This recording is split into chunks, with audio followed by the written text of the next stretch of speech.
Yeah, I do. My mom actually gave me this. It was my grandpa's. And then Mina Burton, who lives here, she's 91. And she stops by the hotel every time we play here. And she gave me this for good luck today. So thank you, Mina. And she brought us some Krispy Kreme donuts. First win as a head coach in this building. How meaningful is that for you? Yeah, I mean it's meaningful because it's one of the best rivalries in the country, and it's meaningful because of what our players did. You know, I think the way the game unfolded, it was perfect. You know, for them to come back, make a big three, and the place is going crazy. You know, one of the loudest environments in the West, and our guys kept responding. You know, they make a three, we got a 3-point play. Darius got steals. Like we made the plays when we had to make the plays in that second half. To see Raekwon and Darius both deliver the foul line late in this game, how validating is that for what it is that you're trying to preach about, being ready and stepping up in those moments? Yeah, like that's what they do. You know, they're big time players. You know, they've been in this spot a lot, and they're tremendous free throw shooters. And even when we were going through some free throw shooting woes as a team, like I knew it wasn't going to last long because our guys can shoot free throws, and especially our guards. And so it was just a matter of time. But you're not going to win here if you don't shoot well at the free throw line. You know, I know that. Did you consider fouling up three on their last possession? Yeah, we did. We did, and with our lineups and just with fouls and the way how aggressive they are, like going to the offensive glass, and just the way that the game was unfolding, I didn't want to. Now it was dangerous because Moody had made so many shots, and and even the ref asked me if we were going to foul, and I told him no. When we talked on Thursday, you talked about toughness. What do you think of your team's toughness tonight? Yeah, I thought it was great. You know, not just physical toughness, because you got to be like, it's always a physical game when you play Montana, and probably more so than any other team in the league, and especially here. And I thought our guys did a tremendous job, but I thought, we've been talking a lot about mental toughness, the last like 2-3 weeks, and I thought today was probably the most mentally tough that our team's been this year, because we've been in situations like this year, and played in environments at Arizona, at Grand Canyon, we didn't get it done in those games, and our guys learned from those experiences, and just proud of the way they played and competed. When Jibril picked up that fourth foul, just how did that kind of maybe change what you guys were looking for on offense, especially when you were down? Like how did maybe that throw some wrinkles into what you guys were looking for? Well, it was hard because we had to kind of spread them out, and he's a load down there, and every time he'd catch it down there, you could see they'd have kind of two guys kind of spying on him, and we missed a couple things on the backside that we got to clean up the next time we play him. But he just, it's scary because he's such a great rebounder and a shot blocker. I don't know who he blocked, but he had a big time block in that second half where they had a layup, and I think they got the end out, and we ended up getting a stop. But he's such a threat 5 feet in on both sides of the floor, because he can dominate a game 5 feet in. Was there some kind of strategic notion of going big with your starting lineup, and if so, did that pay off? Yeah, it's funny that they actually went big because this week we talked like I was going big, and I kind of had a sense they would do something because when they go to their big lineup, like that's hard to deal with.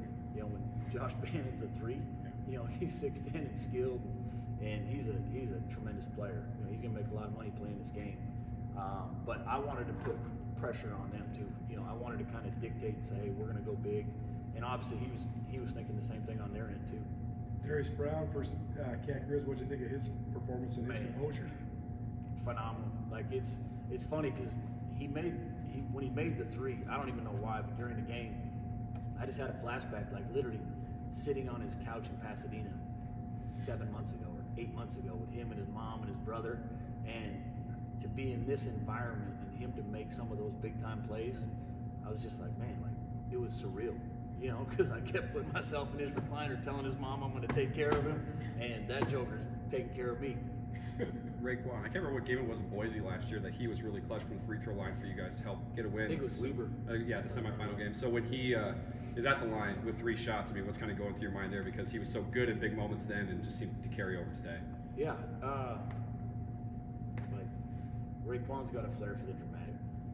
He just does. He's he's just kind of got that it factor. You know, like it doesn't matter if it's a half court shot.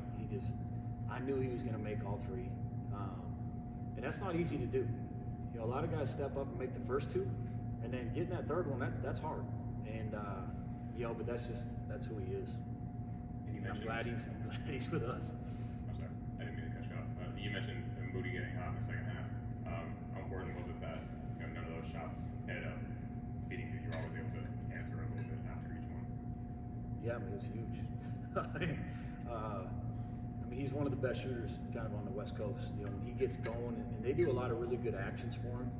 And they're hard to guard because they can spread you out. You know, Deshaun Thomas and Bannon and those guys, when they got 5 guys on the floor that can shoot it and drive it, and so the paint's open. And you know, he made some tough ones, and then there was a couple that we fell asleep. You know, especially one in the first half. I know that we got to have a lot more urgency, especially when you're guarding a player like him. And he's so aggressive.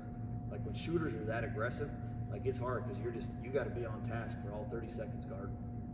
You had a winning record against the Grizz as a player, I believe. So yeah, what's this one mean to you? Yeah, I mean it's awesome. You know, it's so much. It's not about me. You know, I mean I'm happy for Bobcat Nation. I'm happy for guys in our community that poured into our basketball program and former players. You know, like they've been itching for this. You know, and for this group to, I know they made them proud, but at the end of the day, it's about those guys in the locker room. And me and the assistants, we didn't make any passes or shots or free throws or get fouled on a 3 and step up and make 3 free throws or get that big stop at the end. Did you approach this one any differently, just having the experience from last year? Not really.